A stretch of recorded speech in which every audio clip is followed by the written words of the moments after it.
hoje meu convidado é um campeão de votos, campeão de votos da bancada federal na última eleição. Ele foi o mais votado na última eleição para deputado federal, o ex-prefeito de Lages e deputado federal eleito, Benes Leocádio, do PTC. Bom dia, Benes. Bom dia, Diógenes. Bom dia, ouvintes do Jornal 96. É um prazer estar aqui com vocês. Benes, você foi aliado de Fátima nessa reta final da campanha. Tem um canal de comunicação com o futuro governo lá em Brasília. Em que você pode ajudar a Fátima nessa comunicação, governo do estado e governo federal? Você já pensou nisso? Diógenes, eu acho que isso é papel de todos nós, membros da bancada federal, tanto os deputados como os senadores. Eu acho que a cor partidária, os palanques já devem ter sido desarmados após o segundo turno. E nós que temos essa missão de integrarmos a 56ª legislatura do Parlamento Brasileiro, temos esse compromisso com o Rio Grande do Norte. Naturalmente, como você falou, alguns tomaram suas posições políticas nesse segundo turno na eleição do governo do estado. Independentemente da posição que tomei, estaria comprometido, como estou, em ajudar o estado. Acho que isso é papel de todos nós, congressistas, e já está ultrapassado, digamos, aquele sistema ou a condição política que tínhamos antigamente, que se eu me eleger por um lado, estou contra o outro, na hora em que a gente sabe que quem é prejudicado com isso é a população. Então, como deputado federal, estarei inteiramente à disposição do estado. Eu comecei a entrevista por aí porque é o seguinte: a gente tem uma governadora do PT eleita e um presidente da República que é antipetista declarado e tal, e a gente vislumbra aí alguma dificuldade. Some-se a isso o fato de Bolsonaro ter formado um ministério e não ter um nordestino, não ter um político do Nordeste entre os titulares do primeiro escalão. Isso não preocupa o futuro aí? Veja bem, o presidente eleito tem colocado que governará republicanamente, sem distinção de estado que seja governado por membro de partido A, B ou C. Os governadores do Nordeste, quem não é do PT é aliado. Então, será que o governo federal terá a coragem, ou digamos assim, o desrespeito de discriminar toda uma região de milhões de habitantes? Os 9 governadores do Nordeste, eleitos e reeleitos, são de oposição, né, ao partido do Bolsonaro. Né? Verdade. E a governadora Fábio tem dito também que espera que institucionalmente sejam tratadas as questões do estado. Uma coisa, quando você coloca, exemplo, não temos um representante. Nós devemos registrar também uma novidade, que não há um representante de indicação de cor partidária nas escolhas do presidente Bolsonaro, que ele tem colocado isso. Ele não houve aquela mudança, líderes, exatamente, né? Com bancadas. Hoje tem sido, quando admitido ainda, bancadas de segmentos, né? Ruralistas, temáticas, saúde, né? temáticas, exato. Então, se isso aí é uma mudança e não levou em conta a indicação de partido ou de região, nós esperamos que essas pessoas possam realmente estar comprometidas com todo o país. E aí é a nossa expectativa. Na verdade, Bolsonaro fez uma campanha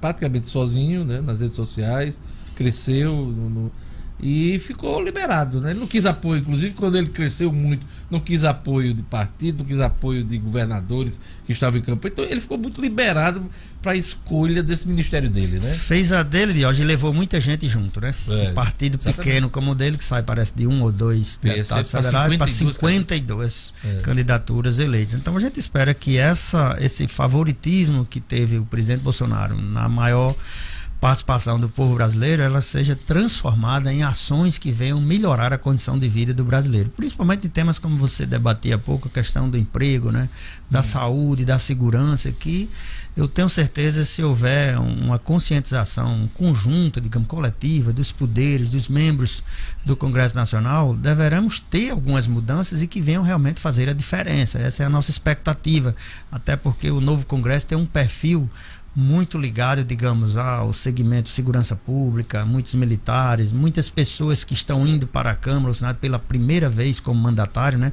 Então tenho certeza que chegarão comprometidos com essa situação que vive Natal, que vive o Rio Grande do Norte, que vive o nosso Brasil. Então essa é a nossa esperança, e que com as ideias que o governo federal tem colocado, principalmente nessas mudanças na legislação, em relação à segurança pública, a gente possa ter essas ações concretizadas logo no início da legislatura. Benes, você é marcadamente um municipalista, não só por ter administrado sua cidade em algumas oportunidades, em algumas gestões, mas também por ter sido presidente da Federação dos municípios. Então é um extremo conhecedor da situação dos municípios. O ano passado, muitos municípios estavam sem condições de pagar a folha de 13ª, a folha de servidores no final do ano. Como é que está a situação esse ano, Benes? Eu diria que os municípios têm feito o seu dever de casa no enxugamento, no arroxo, como a gente sempre falou aqui algumas vezes quando você nos entrevistava enquanto presidente da Federação dos Municípios. E lá atrás a gente comentava até uma fala do presidente Lula, que ele dizia que tinham que apertar o cinto e a gente não tinha mais o que apertar. Então, em termos de município, eu acredito que a grande maioria estejam cumprindo a regularidade, principalmente do pagamento do seu servidor, que é o básico, o que a gente não tem visto acontecer em relação ao Estado e alguns estados do Brasil, né? E a nossa expectativa é, assim como o presidente Bolsonaro tem colocado também, que deseja mais Brasil e menos Brasília. Nessa colocação dele, eu espero que ele esteja admitindo melhores condições para os entes federados, municípios e estados, né? Porque hoje é uma concentração muito grande, como você sabe, das receitas nos cofres da União, mais de 60%, e a gente sabe que as necessidades estão aqui na base. E até um fato presente que você registra, toda a imprensa do que nós está falando essa semana, 243 milhões de reais deixando de ser investido na saúde no nosso estado. O que não acontece com os municípios. Não tem um município do Rio Grande do Norte que não esteja cumprindo a sua meta de 15% de aplicação das receitas correntes líquidas com saúde. O que o Rio Grande do Norte a gente vem chegar ao final do ano para se perceber de que há esse rombo, ou que há essa diferença do previsto e o aplicado. Então, isso a gente espera também que possa ser uma coisa mais eficaz, essa cobrança junto ao judiciário. No bolo tributário que você fez referência, o futuro ministro da Economia, Paulo Guedes, aventou a possibilidade de rediscutir o Pacto Federativo. Não sei se você acompanhou essa declaração dele. Essa declaração é para valer ou é aquela coisa boca para fora do camarada que está chegando? Porque a gente, ao longo desses anos todos, inclusive eu como repórter, sempre toco nesse assunto, mas não avança. E faz tempo, né, Diogo? É antigo esse discurso. Então, é para valer mesmo, Benes? Eu tenho esperança. Primeiro, em muitos membros do novo Congresso que tem esse viés municipalista. Nós temos colegas ex-presidentes de associações e federações estaduais de municípios, como no Maranhão, com Hildo Rocha, com Marreca, no Piauí, com Júlio César, a gente aqui no Rio Grande do Norte. E eu vi do próprio presidente Bolsonaro, no momento em que fizemos aquela visita na casa dele lá no Rio de Janeiro. Você esteve com ele lá? Isso, próximo à eleição do segundo turno, ele nos dizia isso. Vamos descentralizar as condições de execução das políticas públicas para os municípios, que é onde as pessoas moram. Naquele momento nós fomos lá, a convite do Movimento Municipalista Brasileiro, levarmos um apoio, uma declaração de apoio do nosso segmento, acreditando exatamente nessa ideia, nessa proposta que ele relatou para a gente. E também do futuro ministro da Casa Civil, o Onyx Lorenzoni, né, lá do Rio Grande do Sul, e que colocava para a gente. Os municípios hoje estão recebendo em torno de 14%, 15% de tudo que é arrecadado no Brasil, chega na ponta, lá nas prefeituras. E ele dizia, isso tem que ser modificado, alterado. O Estado, se eu não me engano, é 25%? 25%, exatamente. E o resto com a União. Então, é uma desigualdade terrível. Então, ele mesmo, ministro Onyx e o presidente Bolsonaro, colocavam que isso precisa ser revisto. E se essa revisão for esse discurso do Pacto Federativo, eu espero que agora ele saia da teoria para a prática. Né? Tá, mas você sabe que ninguém abre mão de receita. Não é verdade. Alguém tem que ceder. Né? Alguém tem que ceder, eu sempre digo isso aqui. E a União tem quase 70% desse bolo tributário. Na hora, realmente, ninguém se entende. Tanto é que uma reforma tributária nunca sai do papel, porque ninguém também abre mão de imposto que é cobrado nos estados, no município, enfim. Nós temos até, já uma discussão, e você sabe, nós ganhamos e não levamos duas grandes discussões junto ao Congresso Nacional. Aquela questão do ISS, cartão de crédito, leasing, plano de saúde, e também aquela redistribuição do royalties de petróleo.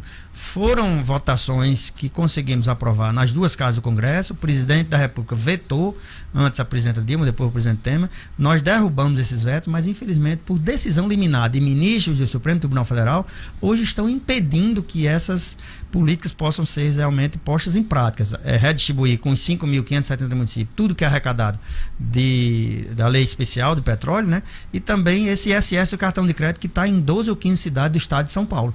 Por que a gente tem tanta dificuldade junto à Suprema Corte de fazer valer essas decisões do Congresso que são a favor dos municípios, e sendo a favor dos municípios, é a favor dos cidadãos que nele moram. Então essa é uma expectativa e uma luta que nós vamos também Outro assunto que eu acho que você está acompanhando de perto também é a questão da assistência à saúde de programas como Mais Médicos e as equipes de saúde da família.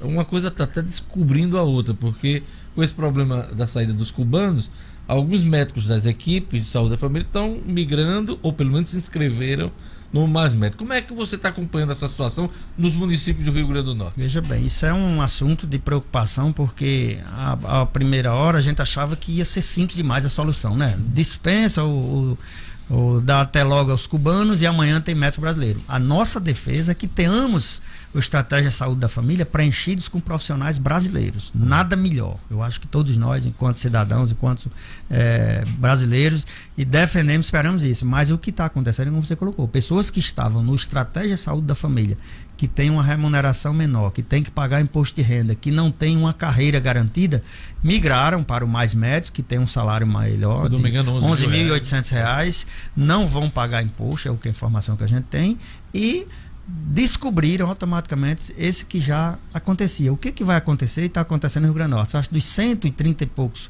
postos de médicos que estavam ocupados por cubanos, 98, 79. Exatamente, migraram, quase 100 migraram de um programa para o outro, o que não vai resolver, vai deixar descoberto. E com uma preocupação, vai exigir os demais profissionais que continuam no Estratégia de Saúde da Família uma equiparação salarial que é natural, é justa.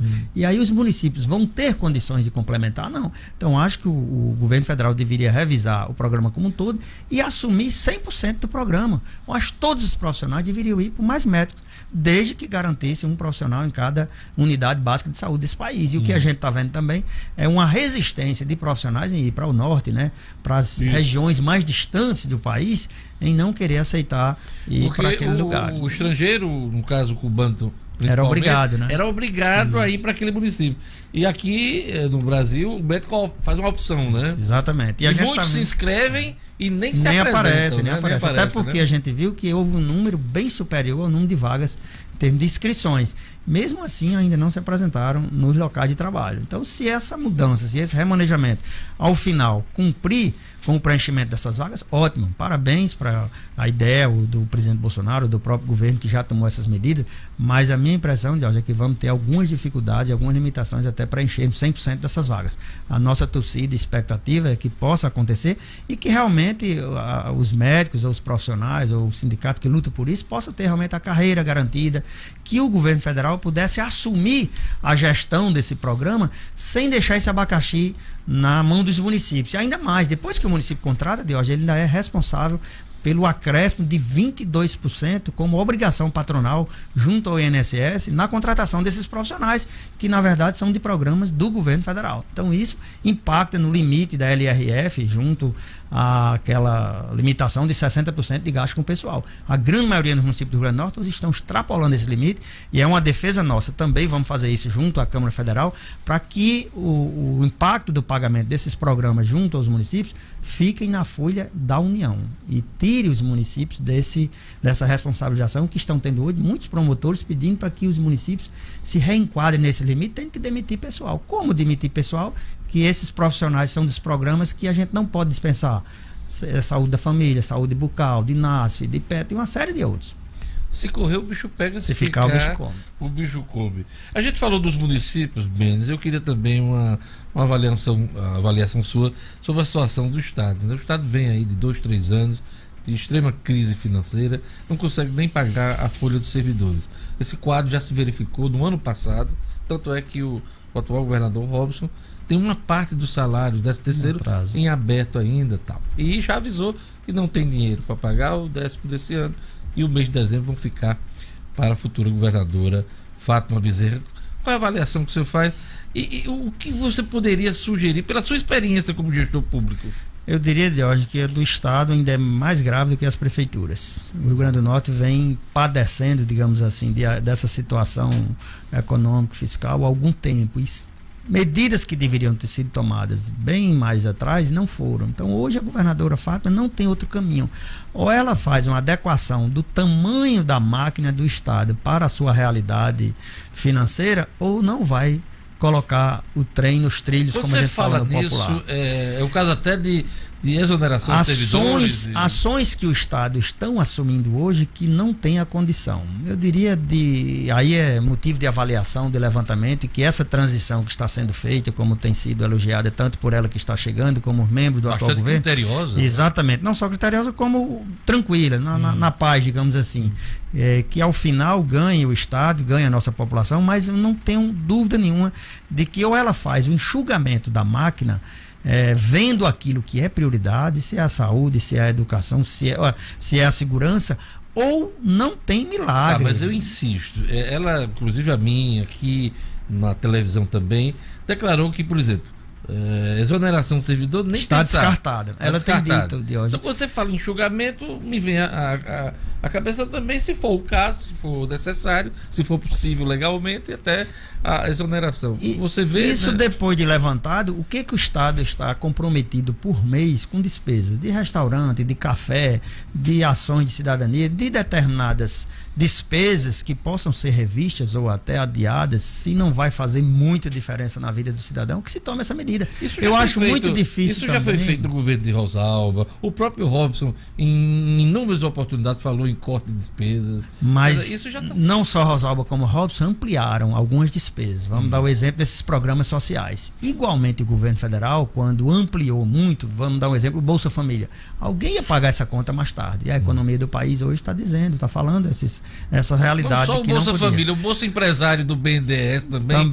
Foram 500 bilhões lá. Então, digamos, determinadas concessões que não poderiam nem deveriam ser feitas. A nível do Rio Grande do Norte devem ter também algumas e vão ser vistas. E eu tenho certeza que, digamos, mesmo essa preocupação que tem a governadora e as pessoas de que não devem, não querem, não estão admitindo demissão de pessoal, ótimo se não precisar, mas eu acho muito difícil de hoje o tamanho da nossa estrutura administrativa hoje ser compatível com as finanças. Por quê?